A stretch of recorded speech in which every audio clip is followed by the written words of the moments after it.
almost everything ever written about love to be true. Shakespeare said, "Journeys end in lovers' meeting." Oh, what an extraordinary thought. Personally, I have not experienced anything remotely close to that, but I'm more than willing to believe Shakespeare had. I suppose I think about love more than anyone really should. I'm constantly amazed by its sheer power to alter and define our lives. It was Shakespeare who also said, "Love is blind." Now that is something I know to be true.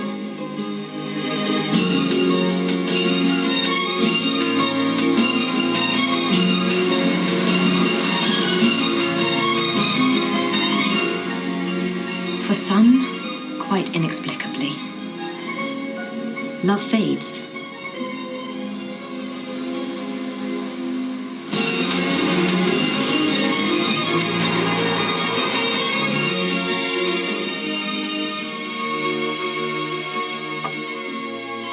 For others, love is simply lost.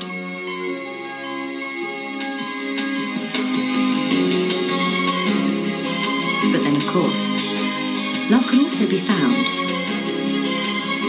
even if just for the night.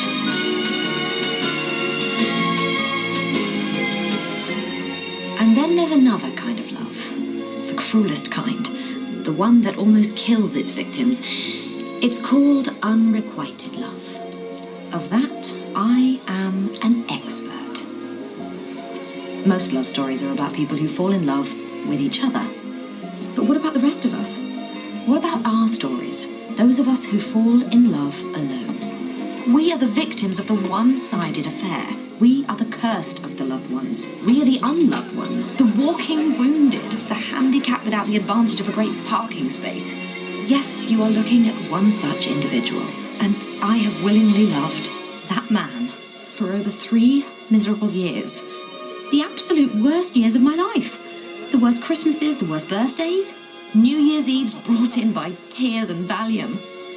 These years that I've been in love have been the darkest days of my life. All because I've been cursed by being in love with a man who does not and will not love me back. Oh God, just the sight of him. Heart pounding, throat thickening, absolutely can't swallow. All the usual symptoms. Oh, Jasper. Don't tell me you're still... No, that's over. Very over. What's the story with you two, anyway? You were shagging him, weren't you?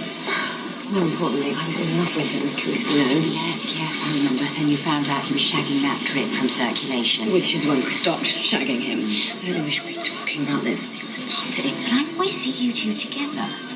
He cheated on you, but you stayed friends. I was head over heels, you know? Everyone knew. Does it look like I'm crying right now? No. First of all, very happy Christmas to each and every one of you. Now, we're not officially closed, as you very well know, but we are going to try and get by this week with a smaller than normal staff. But before some of you rush off on holiday, I do have one rather important announcement. Now, this affects Iris. Iris Simpkins, where are you? Here. So, Iris, I have a tip for you. excellent.